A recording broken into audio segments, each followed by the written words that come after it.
Muy buenos días, un gusto recibirles con las primeras noticias de TV Ciudad en esta jornada de martes, con 18 grados de temperatura en estos momentos en Montevideo, en un amanecer que fue cambiando de naranja a amarillo y bueno, ya vamos a ver cómo va a continuar en las próximas horas, que viene de lluvias, como les vamos a decir ahora en el pronóstico de Inumet para las próximas horas. Y ahí lo ven. Lluvias y tormentas para esta jornada se van a mantener prácticamente durante toda la semana, por lo menos hasta el jueves, como vemos ahí en pantalla. 18 la mínima es la que estamos viviendo, la temperatura subirá hasta los 28 grados en Montevideo. ¿Qué pasará mañana miércoles 13 de marzo? Las temperaturas extremas estarán más reducidas, 20 la mínima, 25 la máxima, poca variabilidad durante la jornada y seguirá el cielo cubierto con lluvias y tormentas. Situación que se va a mantener prácticamente durante el día jueves 14 de marzo, que también prácticamente copiado el pronóstico 20 y 25 y se mantendrán las lluvias y tormentas según indica meteorología. Tenemos muchísimos temas para compartir con ustedes hasta las 9 de la mañana. Uno de ellos tiene que ver con tema de salud, porque el Ministerio de Salud Pública espera que aumenten los casos autóctonos de dengue, dada la situación regional.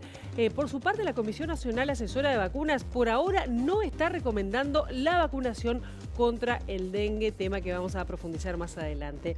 Vamos a estar hablando también sobre encuestas, porque una nueva encuesta de Factum, dada a conocer en las últimas horas, indicaría que si las elecciones fueran este domingo, 47% de los votantes se volcarían para la coalición multicolor, mientras que para el Frente Amplio será 43%. La proyección muestra una caída sostenida del oficialismo. También vamos a estar hablando de informes policiales, porque según un informe de la policía, integrantes del primer comando capital, uno de los grupos criminales más peligrosos de Brasil, estaría operando en Uruguay, sobre todo en la frontera y en el área metropolitana.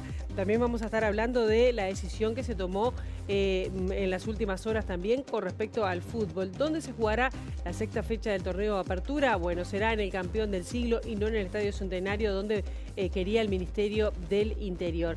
¿Qué pasará sobre las 8:30 de esta mañana? Vamos a estar hablando de política, sobre todo del Partido Colorado, porque estaremos recibiendo a la nueva precandidata del Partido Colorado, la primera precandidata de esa colectividad política que ayer formalizó su interés en ser precandidata. Vamos a estar hablando sobre la interna del Partido Colorado y sobre qué la llevó a estar en esta posición. Carolina H., como dijimos, 8:30 de la mañana en esta primera edición. Y ahora vamos a abrir la ventana hacia las calles de Montevideo, porque con datos del Centro de Gestión de Movilidad vamos a saber por dónde circular y por dónde no. @IMTránsito, @MBTransporte para seguir en tiempo real en las redes cualquier cambio en las calles de Montevideo. Estará cortado Rocha desde Carlos Reiles hasta Concepción Arenal. Esto será desde las 7 de la mañana y se va a mantener hasta el 15 de marzo por trabajos de saneamiento. También Echevarría, Arzaente Pereira y la Lucio Osorio, el corte será hasta el mediodía. 33 entre Buenos Aires y Reconquista hasta las 5 de la tarde por trabajos de hormigonado. Grito de Ascencio entre Boulevard Artigas y Guarino Fletcher hasta las 5 de la tarde. Y esto se va a mantener este corte hasta el 15 de marzo. Y por último Alejandro Fleming entre Rivera y Almirón hasta las 5 de la tarde también por trabajos de hormigonado. Andar con cuidado, que ahí vemos que en distintas zonas de Montevideo el pavimento se encuentra húmedo.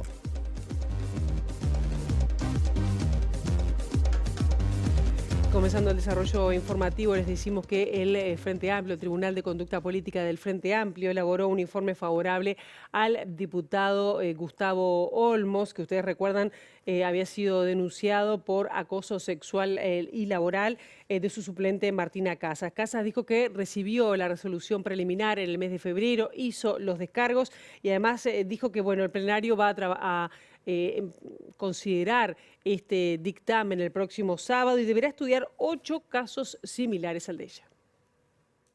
Yo por lo menos no tengo fallo del Tribunal de Conducta Política. Yo lo que sí recibí fue el informe preliminar el 21 de febrero, del cual tuve acceso y al cual no mantuve con reserva, y yo le hice una respuesta de descargo porque teníamos 10 días cada una de las partes para hacer un descargo. Yo hice un descargo sobre las partes en las que no acuerdo y en base a eso luego asumo que se reúnen los dos descargos y se realiza un fallo. Yo por el momento no recibí ningún fallo por parte del Tribunal de Conducta Política, por ende no sé bien cuál es la situación. Sí sé que se van a tratar muchos casos en el próximo plenario del Frente Amplio, pero es porque claramente el caso mío, el caso de nuestro en particular, no es el único caso, hay como por lo menos 8 casos más en el Tribunal de Conducta Política. Entonces, yo hasta no tener en mano un fallo, prefiero no aventurarme a conjeturas. Lo que sí es importante es que para este caso hay abiertas 2 instancias judiciales, una es un juicio laboral, porque Marea Frente Amplista, a través de Gustavo Olmos, eran mis empleadores, y después tenemos el caso abierto en Fiscalía. Es un poco chocante que tu denunciado vuelva a realizar la tarea sin más ni menos, pero eso es algo que está dentro de las posibilidades y que yo no tengo mayor comentario que ese. Era algo que podía llegar a suceder y bueno, estaba dentro de las posibilidades. El abogado defensor de Casas, Juan Raúl Williman, dijo que no le sorprende la tesis del diputado Gustavo Olmos de que la relación era consentida, porque es lo que ha sostenido desde el principio. Aseguró que no se puede tomar la falta de rechazo expreso como consentimiento. Martina viene marcando, creo que de todas las maneras posibles, de que eso no es así, de que la relación no es consentida. Incluso ella lo expresa muy bien, incluso en sus descargos. Claramente hoy en día no se puede tomar a la falta de rechazo expresa como consentimiento. Eso es una visión arcaica de la situación. No es real que las víctimas de abuso o acoso tengan la capacidad de rechazar enérgicamente este tipo de situaciones. Muy por el contrario, lo común es lo contrario. Básicamente una situación normal es que no se produzca un rechazo ni violento, ni tajante, ni inmediato, sino que es algo que se madura y que lleva tiempo.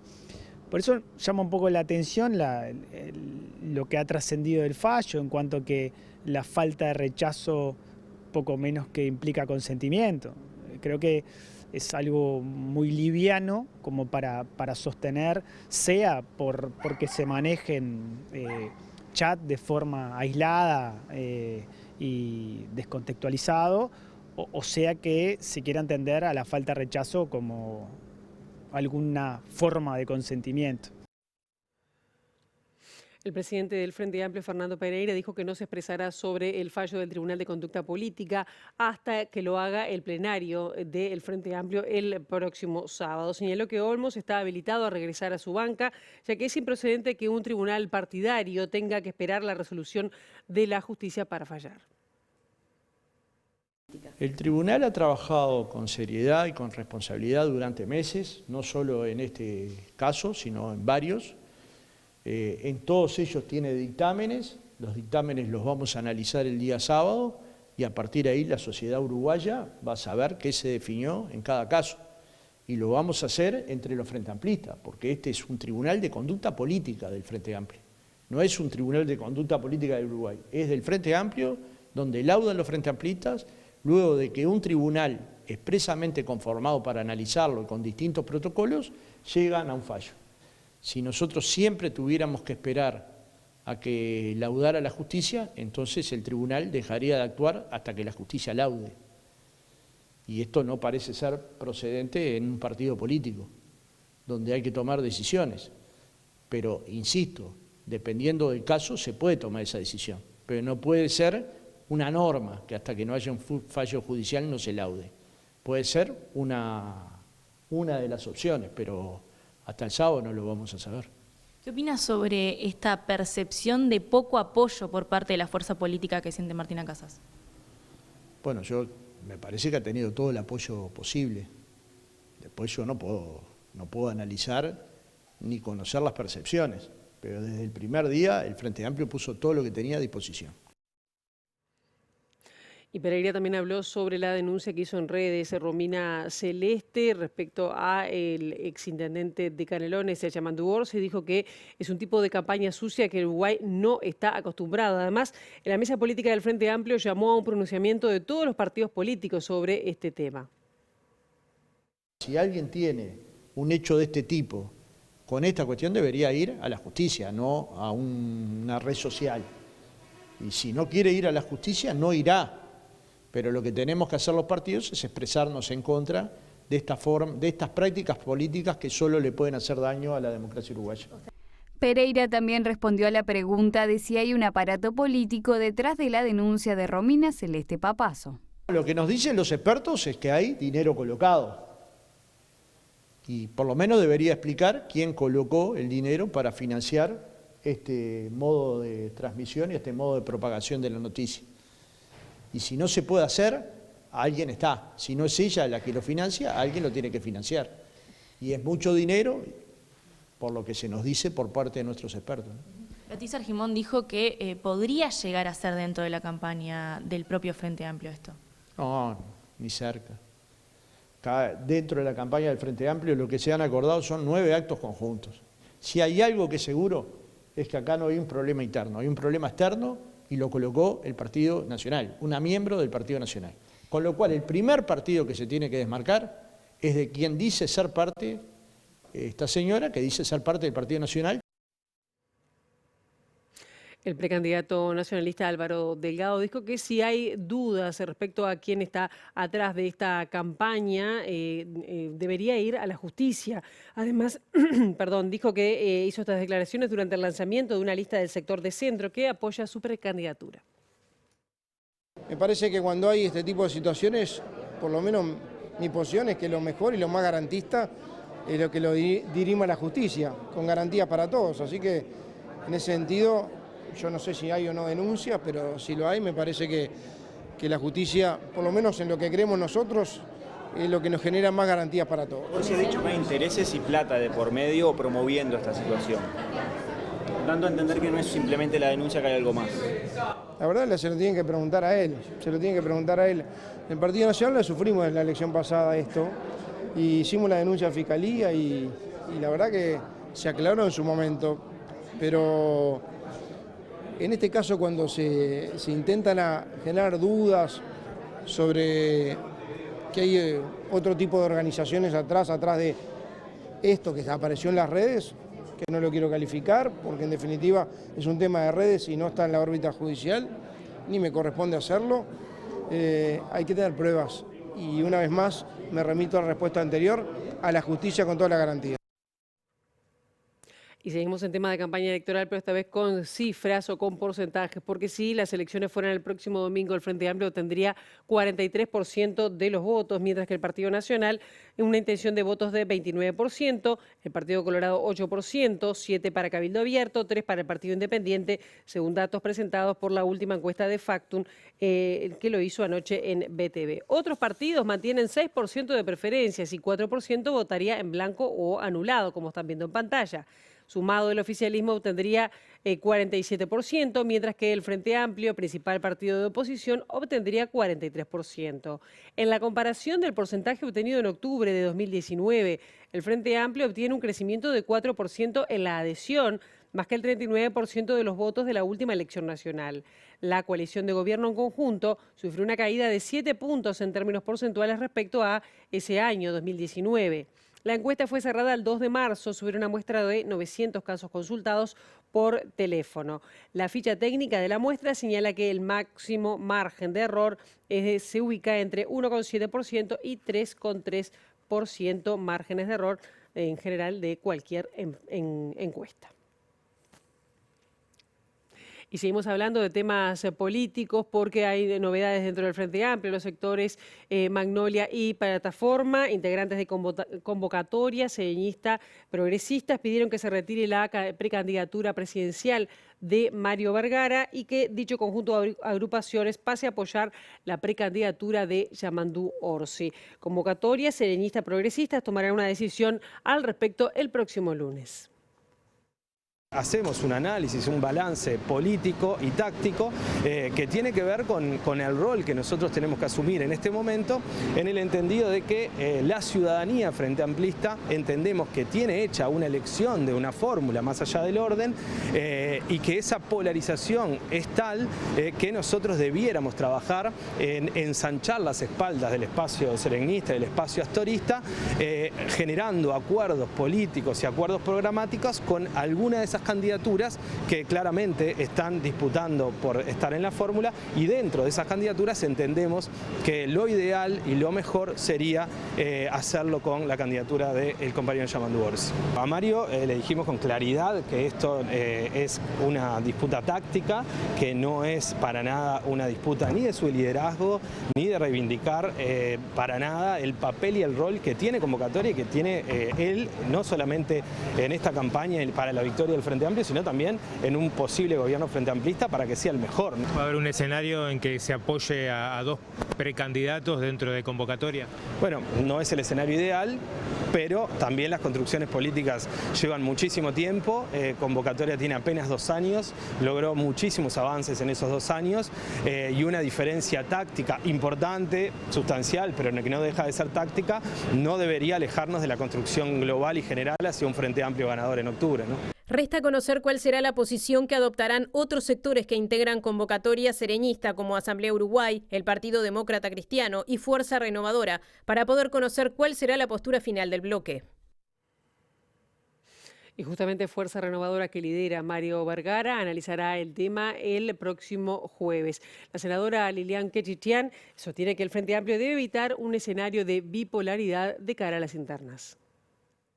Estamos convencidos que el espacio sereñista tiene un papel a jugar importante en el ensanchamiento del frente, en el convocar otra gente y fundamentalmente en el mostrar esa diversidad que para nosotros la bipolaridad no termina de comprendernos a todos. Para Fuerza Renovadora, para otros sectores de Convocatoria, como el PDC y como otros sectores, sigue siendo muy necesaria la candidatura para consolidar el espacio. Consultada a Quechichian si estas pérdidas de apoyo en la interna de Convocatoria Sereñista podrían hacer evaluar a Vergara bajarse de una precandidatura a la presidencia, señaló.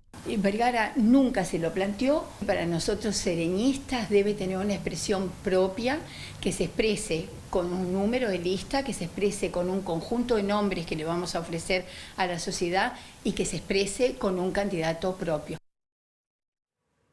Vamos a dejar el tema político por un momento y vamos a temas sanitarios, porque el Ministerio de Salud Pública espera un aumento de los casos autóctonos de dengue, dada la situación regional, y ya que hay un número muy alto de personas que tienen esta enfermedad. De todas formas, la ministra Karina Rando aseguró que la Comisión Nacional Asesora de Vacunas descartó por el momento vacunar contra el dengue.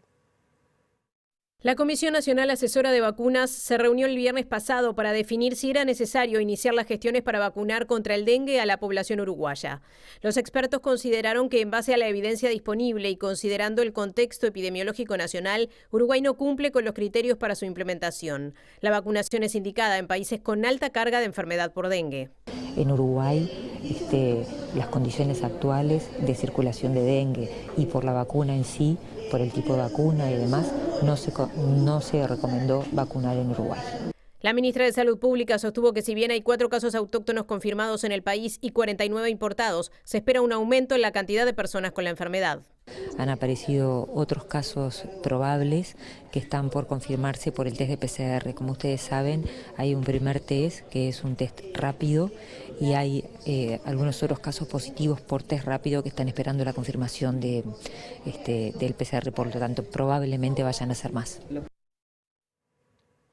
Y ante las diversas alertas meteorológicas previstas para esta semana, hubo una reunión del Sistema Nacional de Emergencias con DINAGUA, Caminera y también con los centros coordinadores departamentales. También se encuentran dando respuesta al departamento de Río Negro, que ustedes recordarán fue afectada por una fuerte turbonada el pasado viernes. Se activaron algunos protocolos a través también del Ministerio de Vivienda puntualmente, que está mandando ayuda a ambos departamentos a raíz de una solicitud que nos hizo el intendente de la FLUF. Sí, se charló un poco de la situación, pero la realidad es que charlamos más de esta semana, ¿no? Miramos un poco para adelante. Sí hay algunas cosas que ajustar, que obviamente ajustaremos, porque todo es perfectible. Pero nada, la idea fue particularmente ver esta semana, hablamos con Inumet, obviamente está Inagua también, como saben las lluvias pueden provocar muchas anegaciones en las ciudades, nada, Caminera estaba porque puede haber crecientes en determinados arroyos, ríos y demás, nada, poner un poco a disposición la información y en base a la información se van tomando mejores decisiones. Se están mandando algunas canastas de materiales. También nosotros el domingo de mañana desde la Dirección Nacional del SINAE mandamos 200 colchones, 200 kits de limpieza de hogar, de limpieza personal. La Institución Nacional de Derechos Humanos expresó preocupación por la representación que hubo en el medio de la marcha por el Día Internacional de las Mujeres, de una cabeza atravesada por una lanza identificada por la estrella de David, símbolo del judaísmo. La institución entiende que se trató de una expresión de odio y de antisemitismo. Un comunicado firmado por el Consejo Directivo de la Institución de Derechos Humanos lamenta que la marcha del 8M haya sido utilizada por un grupo de participantes para practicar un discurso de odio con la exhibición de una cabeza de mujer con rasgos monstruosos y exagerados, con colmillos, ojos desmesurados y una estrella de David en la frente, atravesada por una lanza. Textuales palabras. Según la institución, no se debe usar la vigencia de la libertad de expresión para justificar lo sucedido, debido a que ese tipo de actitud se encuentra en la definición de discurso de odio de Naciones Unidas. Para el organismo estatal, dicha definición abarca a cualquier tipo de comunicación, ya sea oral o escrita, o también comportamiento, que ataca o utiliza un lenguaje peyorativo o discriminatorio en referencia a una persona o grupo, basándose en su religión, etnia, nacionalidad, raza, color, ascendencia, género u otras formas de identidad. Por ende, la Institución Nacional de Derechos Humanos establece que deplora las expresiones de antisemitismo u otras expresiones de odio y que llama a la sociedad uruguaya a llevar adelante un debate y reflexión en profundidad que no le den lugar a este tipo de acciones. Según un informe de la Policía Nacional, integrantes del primer Comando Capital, una de las bandas criminales más grandes de Brasil, estaría operando en nuestro país, especialmente en zonas de frontera y en el área metropolitana. Un documento de la Dirección de Investigaciones de la Policía Nacional, al que accedió La Diaria, reveló durante 2023 la operativa de 7 grupos delictivos que operan en la frontera con Brasil, entre ellos el PCC. La organización de origen brasileño ha registrado actividades en 4 puntos limítrofes: Artigas Quaraí, Rivera Livramento, Río Branco Yaguarón y Chuy Chuy. Al menos 10 personas han sido identificadas como integrantes confirmados del PCC y varios de ellos están presos por delitos de narcotráfico, rapiña, homicidio u hurtos. La ficha del PCC, que se elaboró en base en información de la Unidad de Investigación y Análisis Penitenciario del Ministerio del Interior, señala como líder o reclutador de esta facción al uruguayo Diego Fernando de la Vega, que tiene antecedentes por narcotráfico en 2010 y una causa por homicidio calificado de 2014. El documento de la Dirección de Investigaciones incluye información detallada sobre otros 6 grupos criminales que operan en los departamentos fronterizos. Entrevistado por Radio Sarandí, Erwin Coco Parentini, ex barra brava de Peñarol, preso en la unidad 25 de máxima seguridad, dijo tener amigos del PCC, pero negó integrarlo. Todo tres. Todo tres. ¿Qué es? Paz significa paz, justicia y libertad, ¿no? Es el lema del primer comando de la capital. Puede ser, sí. ¿Pero usted integra el primer comando de la capital? No, para nada. Si bien por mi gran tipo de aislamiento y estar en máxima tengo amigos brasilero, amigo paraguayo, amigo todo, si bien tengo un cierto respeto, no integro ni formo parte de nada de eso. ¿Pero el primer comando de la capital está presente en la cárcel hoy, uruguaya? Se lo dejo al libre albedrío. Está bien. Ahí estábamos escuchando la entrevista que le hacía el colega Gabriel Pereira en Radio Sarandí. Vamos con otros temas. La Federación de Trabajadores de la Industria Láctea denuncia a la directiva de Calcar por incumplimiento del pago del salario al personal de la empresa luego de haber recibido aportes del Fondo de Reconversión Laboral. Mañana miércoles se reunirán en el Ministerio de Trabajo y el jueves van a analizar en plenario acciones gremiales si no reciben el 100% del salario deudado. La empresa se despacha con el no cumplimiento en el marco de la ley del pago de los salarios a las trabajadoras y los trabajadores en Calcar, donde tan solo cumple con el 33% del salario y plantea realizar el pago a lo largo de todo el mes, salario de trabajadores y trabajadoras que trabajaron todo su proceso en el mes anterior. Y en este caso, incumpliendo, a pesar de haber recibido ya por parte del Fondo de Reconversión de la Industria Láctea, fondos públicos que están siendo otorgados para industrias en problema, donde una industria más que Granja Pocha, que entendíamos para nosotros que no estaba en problema, pero también está recibiéndolo, reciben de esos fondos públicos, recibieron la devolución de los impuestos en 2023.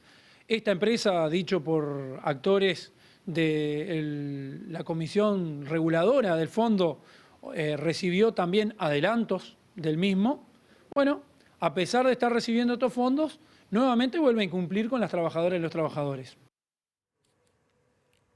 Esto por calcar, pero vamos a recordar también que la Asociación de Obreros y Empleados de la CONAPROLE, AOEC, está comenzando en esta jornada una serie de paros en contra de la reestructura que plantea autoridades de la cooperativa.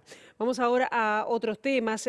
La Unión Ferroviaria, el Ministerio de Transporte y AFE llegaron a un preacuerdo para dar solución al despido de la plantilla funcional. Se trata de un retiro incentivado para 136 funcionarios de AFE. Acabamos de salir ahora de una instancia ahí en el Ministerio de Transporte, donde participó el Director Nacional de Transporte Ferroviario para intentar acercar las partes con AFE.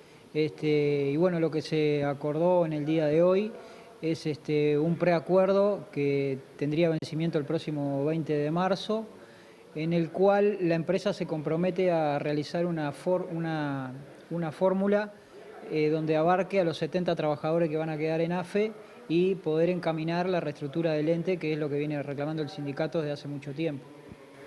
¿Cuál fue la respuesta que tuvieron? ¿Cómo?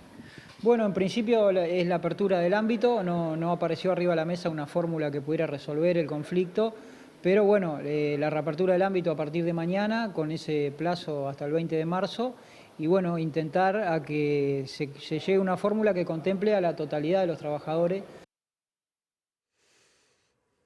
Estudiantes de Magisterio desarrollaron un paro activo con ocupación de las instalaciones. Tomaron la medida luego de que 200 personas no pudieran inscribirse, al menos en una materia de la carrera, tras un nuevo sistema de cupos implementado por el Consejo de Formación en Educación. Este año se implementó un sistema de cupos al momento de la inscripción. Fue un sistema que no fue comunicado a las estudiantes ni desde CFE, ni desde la dirección, ni desde la administración. Es decir, las estudiantes al momento de anotarnos, de ingresar al sitio web a inscribirnos, nos encontramos con que habían cupos y muchos estudiantes se quedaron sin lugar para estudiar, sin poder anotarse a materias o directamente sin poder anotarse a ninguna materia, lo cual impide que puedan cursar. ¿De cuántos estamos hablando? Bueno, nosotras en su momento hicimos un relevamiento, ahora también está circulando un formulario y por el momento son alrededor de 200 estudiantes que no han podido anotarse a cursos. Entonces, bueno, justamente entendemos que si no todas podemos estudiar, no es justo que las clases comiencen. A su vez, la carrera de maestra en primera infancia se rige por un sistema de optativas, que esas optativas dan créditos y las estudiantes deben recibirse con cierta cantidad de créditos y para obtener esos créditos deben cursar materias optativas. Lo que pasó este año es que no hay oferta de optativas o la oferta de optativas es muy reducida, por lo cual muchos estudiantes que tal vez están próximas a recibirse no pueden o no pudieron o no van a poder anotarse en optativas para poder recibirse, lo cual está haciendo que muchos estudiantes se vean atrasadas o que se esté como generando una barrera al momento de poder estudiar.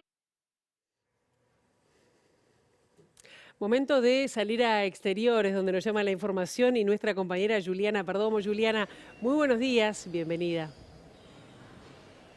¿Cómo estás, Pilar? Muchas gracias. Buen martes para todos. En la mañana de hoy nos encontramos en el hall del Hospital de Clínica porque en minutos, a partir de las 9 de la mañana, comenzará una jornada de estudios gratuitos en el marco del Día Mundial del Glaucoma. Recordemos que entre un 3 y un 5% de los uruguayos padece esta enfermedad y un 60% no lo sabe. En muchos casos, si bien es irreversible, puede ser evitable con un tratamiento adecuado, pero para ampliar esta información estamos con Elena Traversa, que es la responsable del área de glaucoma del Hospital de Clínicas. Gracias por estos minutos. Bueno, Elena, ¿qué nos podés comentar? ¿Cuán importante es tener un diagnóstico precoz? Buenos días, muchas gracias. La verdad que es fundamental. Como tú decías, Juliana, el glaucoma es una enfermedad que es relativamente frecuente, que el problema que tiene es que es una enfermedad silente, que es una enfermedad que no da síntomas.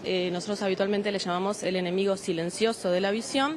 Entonces es fundamental que la persona acuda a controles oftalmológicos periódicos para detectar la enfermedad a tiempo, ¿tá? Porque tomamos la presión intraocular, realizamos un fondo de ojo y de esa manera podemos detectar elementos precoces de la enfermedad e intentar frenarla a tiempo para que no avance a etapas más avanzadas, ¿tá? En estadios precoces, como te decía, la persona no siente ningún síntoma, pero luego la visión se empieza a deteriorar en estadios más tardíos y empezamos a perder campo visual y lo último que se pierde es la visión central. Por eso uno no se da cuenta, por eso es tan importante que acudamos al control oftalmológico. ¿A qué edades uno debe estar más atento?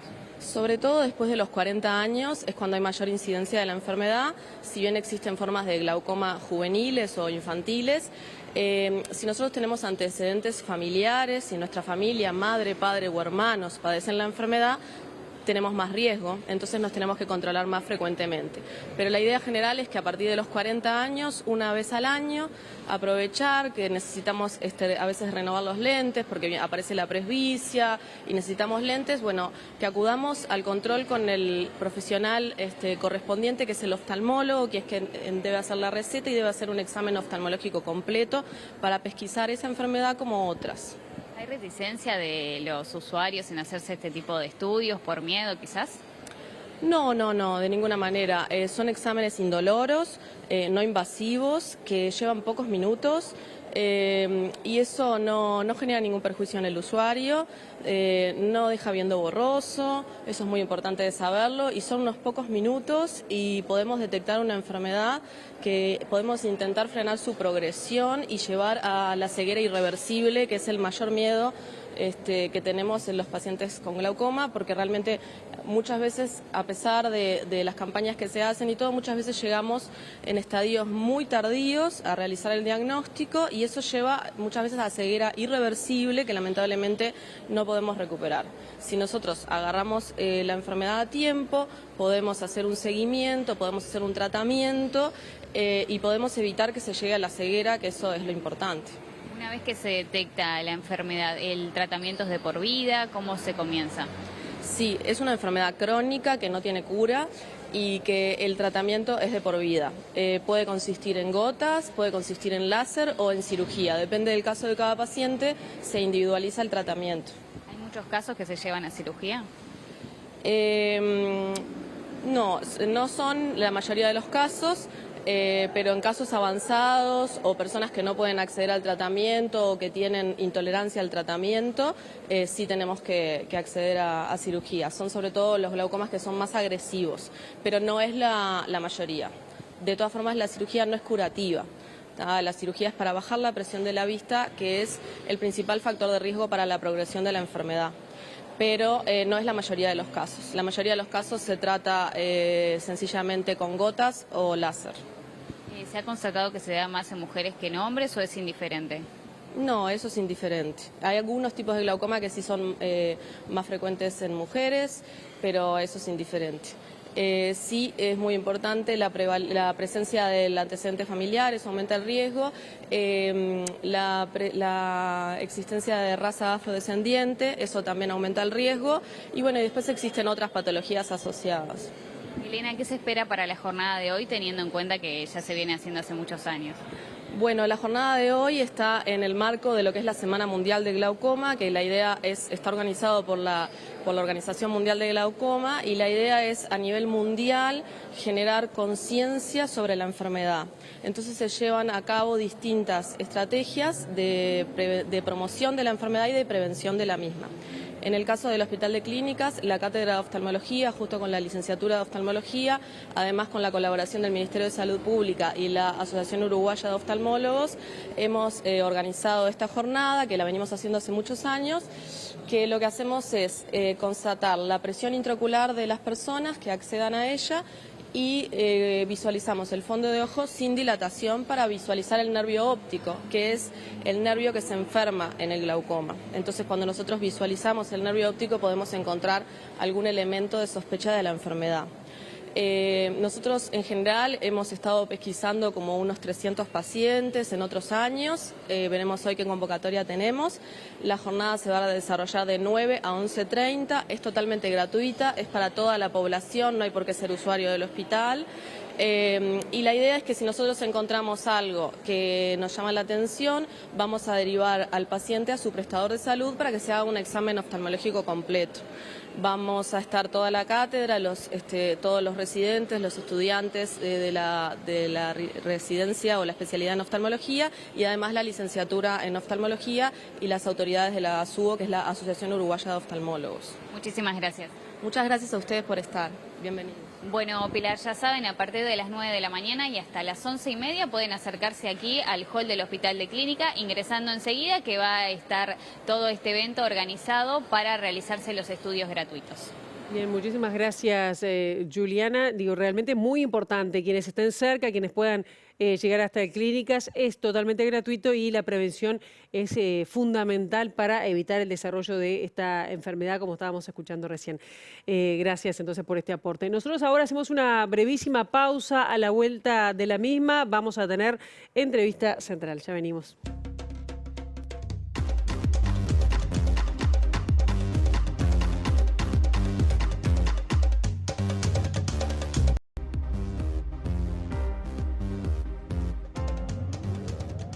19 grados a esta hora en Montevideo, segundo bloque de MBD Noticias. Y vamos a empezar hablando de fútbol, porque finalmente el clásico para la sexta fecha del torneo de Apertura se jugará en el campeón del siglo el domingo 24 de marzo y sin hinchas tricolores.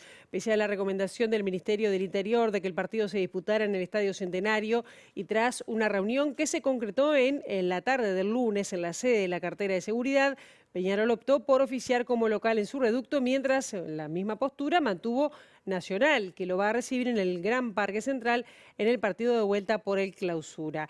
Ayer, vamos a recordar que también se completó la cuarta etapa de la Apertura con 2 partidos. Cerro Largo venció 2-0 a Rampla Juniors en el estadio Uvilla de Melo y Montevideo Wanderers y Deportivo Maldonado empataron sin goles en el Parque Alfredo Víctor Viera. Integrantes del Programa Nacional de Control de Tabaco recibieron una llamada de la Directora General de Salud señalando que tenían que desalojar el local por riesgo de derrumbe. Desde la Sociedad Uruguaya de Tabacología indicaron que lo que se busca es desmantelar el programa. La realidad es que a la casa le falta mantenimiento. El Ministerio de Salud Pública tiene que invertir en unos 300.000 pesos para mantener, porque en todos estos años no ha hecho nada. Entonces, bueno, hay humedades que se filtran, cielos rasos que hay que sustituir, pero las paredes y todo está en estado normal, o sea, no hay peligro de derrumbe. Pero bueno, uno no es arquitecto. Lo que pasó también es que vino una inspección de la Intendencia de Montevideo en conjunto con una arquitecta del Ministerio de Salud Pública. Se llamó, porque teníamos el contacto del arquitecto de la Intendencia, se llamó al arquitecto y el arquitecto dice que de ninguna manera el informe de él es que hay peligro de derrumbe. El arquitecto de la Intendencia aún no envió el informe del Ministerio de Salud Pública. La arquitecta de Salud Pública informa de palabra a la Directora General de Salud, pero no hay ningún informe y no hay ninguna justificación de la arquitecta del Ministerio de por qué dice que hay peligro de derrumbe. También es parte de nosotros lo vemos y así nos muestran todos los hechos, parte de un debilitamiento continuo de lo que es el Programa Nacional contra el Tabaco. Se le sacaron fiscalizadores, todo lo que ya sabemos de las normativas que debilitaron, y ahora lo sacan de la casa donde funcionan, que además no tienen un lugar donde llevarlos, a que cada uno vaya a su casa y ver qué van a hacer. Uruguay y Argentina entregaron un documento conjunto a la Corte de Apelaciones de Manhattan en apoyo al gobierno argentino en el juicio por la estatización de YPF. Argentina ya fue condenada en primera instancia a pagar 16.000 millones de dólares y el documento conjunto de Uruguay y de Brasil establece que los pueblos no deberían verse obligados a soportar las consecuencias de un tribunal que nunca debería haber ejercido jurisdicción. Las cancillerías de Uruguay y Argentina, con respaldo de los presidentes Luis Lacalle Pou y Lula da Silva, firmaron un escrito que reivindica la soberanía argentina y rechaza la injerencia de una corte de Estados Unidos en conflictos nacionales como la estatización de YPF. Fuentes de la Cancillería uruguaya explicaron a MB Noticias que el documento fue en respuesta a un pedido de Argentina que aspiraba que también lo firmaran Ecuador y Chile, pero finalmente no hubo consenso y estos últimos entregaron otro por separado. Sin embargo, las fuentes explicaron que no coinciden en que si se mantiene el fallo será negativo para las relaciones comerciales entre Estados Unidos y la región y sostienen que el tribunal se entromete en asuntos domésticos porque YPF está fuera de Estados Unidos y se rige por leyes argentinas. Hace un año la jueza Lorena Presca falló en contra de Argentina por la estatización de YPF en 2012 durante la presidencia de Cristina Fernández de Kirchner. Presca tomó el caso porque YPF cotiza en Wall Street y los demandantes fueron empresas accionistas que dijeron verse afectados por la expropiación. En febrero, ya bajo la presidencia de Javier Milei, Argentina apeló el fallo y pidió apoyo regional. El documento, suscrito por Uruguay y Brasil, según el diario Financial Times, sostiene que los pueblos de la región no deberían verse obligados a soportar las consecuencias económicas de una sentencia que flagrantemente aplica mal la ley vigente y fue dictada por un tribunal que nunca debería haber ejercido jurisdicción.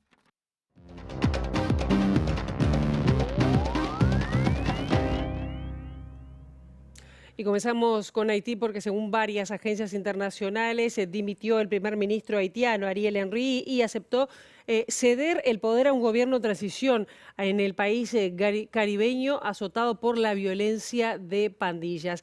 Estados Unidos había ya ordenado a retirar al personal de la embajada en su representación diplomática en Puerto Príncipe y reforzar la seguridad para resguardar la representación diplomática. En tanto, la Comunidad del Caribe, CARICOM, convocó a representantes mundiales para una reunión de emergencia con la finalidad de trabajar en la seguridad de Haití.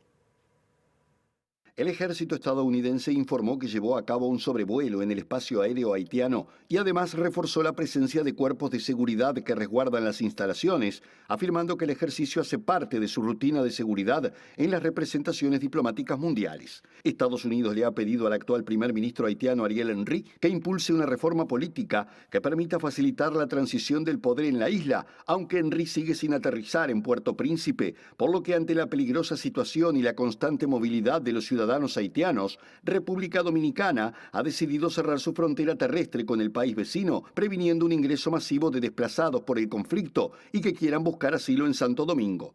Por otra parte, los líderes caribeños lanzaron un comunicado conjunto en el que pidieron la presencia de representantes internacionales para realizar una reunión de emergencia este 11 de marzo entre Estados Unidos, Francia, Canadá y Naciones Unidas, a quienes exigen voluntad para el consenso sobre la transición de gobierno en Haití.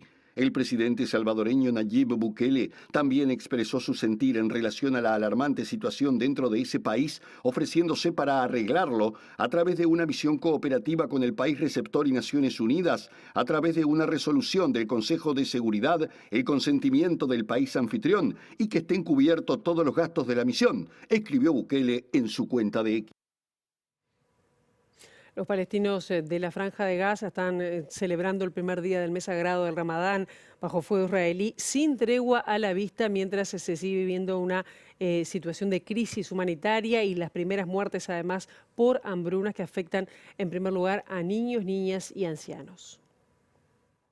Hasta la semana pasada, mediadores de Estados Unidos, Qatar y Egipto esperaban poder acordar un alto al fuego antes de que comenzaran las celebraciones del Ramadán, el cual incluiría la liberación de decenas de rehenes israelíes a cambio de prisioneros palestinos, así como la entrada de ayuda humanitaria al enclave, pero las conversaciones se han estancado. La policía israelí impidió por la fuerza a cientos de fieles palestinos acceder a la mezquita de Al-Aqsa en Jerusalén para realizar las oraciones en celebración de la víspera del Ramadán, argumentando que las prohibiciones de acceso se debieron a que los musulmanes más jóvenes son los principales agitadores, contradiciendo la promesa que Netanyahu había hecho la semana pasada de que no se impondrían restricciones de este tipo durante la primera semana del Ramadán.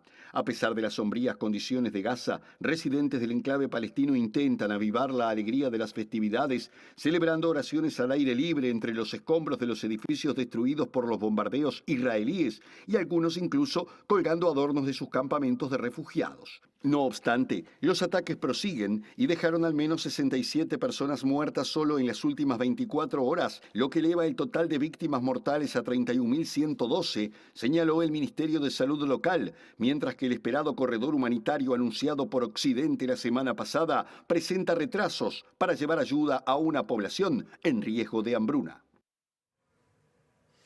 La reunión anual de la Asamblea Nacional Popular de China, la cita más importante en ese país, concluyó este lunes tras una semana marcada por las políticas de continuidad y por un mayor hermetismo del régimen comunista. China concluyó este lunes la sesión anual de la Asamblea Nacional Popular, la cita política más importante del país, con llamadas a la unidad y al sacrificio para superar la ralentización económica y una reforma que otorga aún más control al Partido Comunista. Ha finalizado con la decisión de los delegados de aprobar todos los puntos del día, entre ellos una reforma de la Ley Orgánica del Consejo de Estado para que el Ejecutivo se adhiera al liderazgo y las instrucciones del partido.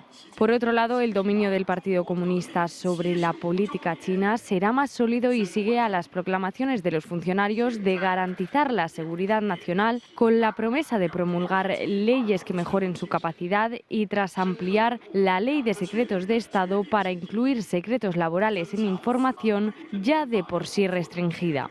Al margen, gozaron de protagonismo en este conclave las bautizadas por Xi como nuevas fuerzas productivas en referencia a la apuesta por la innovación en energías limpias, vehículos electrónicos, inteligencia artificial o semiconductores. Vamos a cambiar de tema. Desde la oficina de ONU Mujeres se está trabajando para transmitir en distintos ámbitos la importancia que se piense en políticas para mejorar la calidad de vida de mujeres, sobre todo quienes están en mayor vulnerabilidad, para que las infancias mejoren los indicadores de pobreza.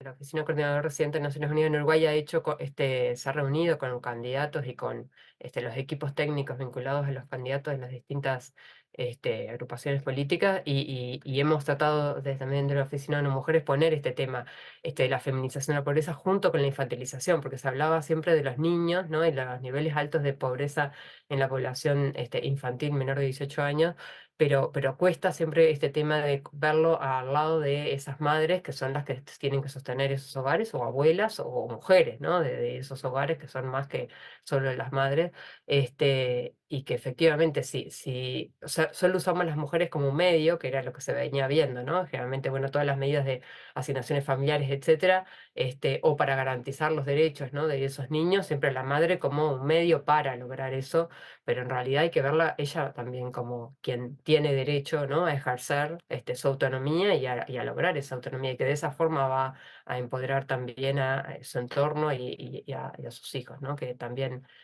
uno debe tratar de que tengan una mejor calidad de vida, ¿no? No solo los niños, sino también quienes viven con esos niños, ¿no?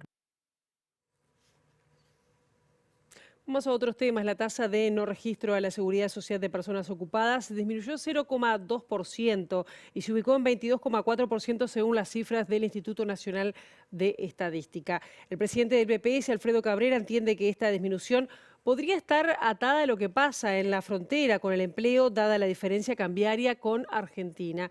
Además, el titular del INE destacó los niveles de formalidad de nuestro país en relación sobre todo a la región. En el 2019 está en 25 la informalidad. Después lo llevamos a un 21 en la pospandemia, lo cual convirtió a Uruguay en un caso muy atípico en términos internacionales, porque generalmente la recuperación del empleo en la pospandemia en el mundo se dio con trabajo informal. Y en Uruguay no se dio eso, aumentó. No sé cuál es la aplicación que tiene, tal vez y seguramente va a haber un efecto rebote del problema del litoral y la diferencia de cambio con Argentina, que seguramente en un momento puede haber llevado a que hubiera gente que saliera de la formalidad. Pero en términos comparativos, la formalidad uruguaya es muy buena. O sea, en términos, por supuesto, uno quiere tener el 100%, pero en definitiva la cobertura de seguridad social en Uruguay a mayores de 65 años es del 96%, el 80 y pico, 83, 84 por el Banco de Previsión Social y el resto por el resto de los organismos de seguridad social, que es lo que nos genera a veces problemas de sustentabilidad. Los sistemas que tienen coberturas bajas, y en la región y en América la media es 40, 50%. O sea, hay países que la cobertura de seguridad social es 30%. No soy ni un experto en estadística ni un demógrafo para poder hacer una afirmación de este tipo, pero yo creo que no existe la formalidad del 100%. En todo caso, hay un número que seguramente es estructural. Lo que pasa es que es mucho más fácil pasar del 30 al 50 que del 96 al 99. O sea, pues en definitiva uno está trabajando en el borde del sistema y lo que queda por fuera es muy poco. Vamos a decir que en los últimos datos actualizados de personas cotizantes al Banco de Previsión Social prácticamente se ha mantenido estable. Recordemos que los datos en enero de 2023, hace un año, era 1.529.000 personas que estaban cotizando, es decir, que estaban inscriptas en el Banco de Previsión Social como trabajadoras, y en enero de 2024 esta suma es un poquitito mayor, es 1.550.000 las que están en esta situación, están cotizando ante el Banco de Previsión Social, lo cual demuestra que se ha mantenido estable el empleo formal.